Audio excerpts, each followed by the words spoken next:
Something else that's going up, our temperatures, at least for tomorrow. We hit 59 today. Tomorrow I am forecasting 67 degrees. That'll be our first day above average since before the winter storm. For Friday, though, we'll be on the other side of the spectrum, behind a strong cold front. 50s on Friday, and the real little brush of Arctic air will arrive this weekend. How about only 42 degrees on Saturday?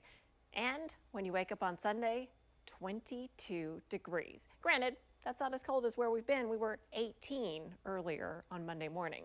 40 degrees outside right now. Everything's quiet and clear. No big issues. There are a few pockets of freezing temps already. Llano at 30, Fredericksburg 32, Dripping Springs, you're at 30. It's 32 in Rosanke, 30 degrees in Taylor.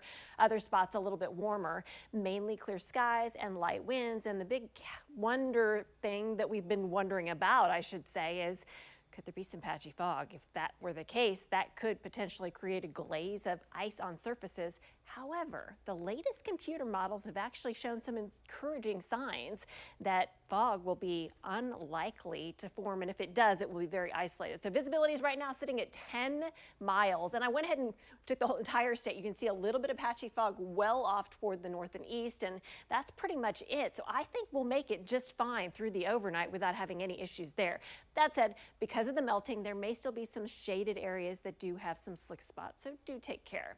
Overnight low about 28 Llano, 32 in Austin, 31 in LaGrange, and then we get that warming going ahead of our next front, which right now I think is going to be pushing through just after 4 p.m. So we hit 67 degrees, winds of change move in. Here's how it plays out. A little bit of patchy cloud cover for your day, then the front rolls through, winds shift and temperatures fall. You wake up in the morning on Friday, it's a little bit milder because the cooler air will be delayed. So mid-30s out the door on Friday, and then by afternoon on Friday, we're only in the 50s, and that sets the stage for the cooler weekend. What about our next precip chance? Right now it looks like Tuesday into Wednesday, and guess what? By then it is all rain. We are out of the Arctic air. I'm just talking about mild 60s with rain showers.